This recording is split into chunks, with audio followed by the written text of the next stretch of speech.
CM bunk WrestleMania 43 வரை title loss பண்ண போகிறதில்ல. இது நல்ல விஷயந்தான்.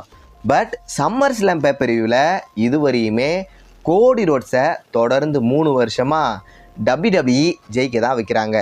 ஆனால் சிஎம் பங்க் கிட்ட டைட்டில் இருந்தால் ஸ்மாக்டவுனுக்கு தரமான வியூவர்ஷிப் கிடைக்கும். பார்க்கலாம் இதில் என்ன நடக்க போகுதுன்னு.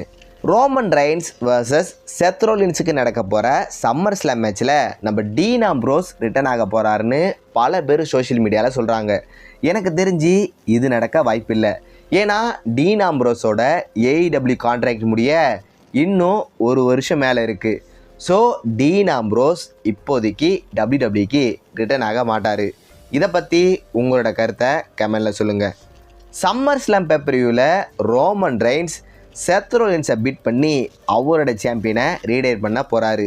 ஏன்னா ரோமன் ரெயின்ஸை தோக்க வைக்க WWE நினச்சிருந்தா பிளட் லைன் ஃபேக்ஷனை திருப்பியும் ரீயூனியன் பண்ணியிருக்க மாட்டாங்க.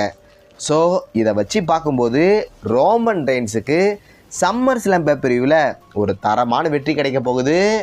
பார்க்கலாம் என்ன நடக்க போகுதுன்னு.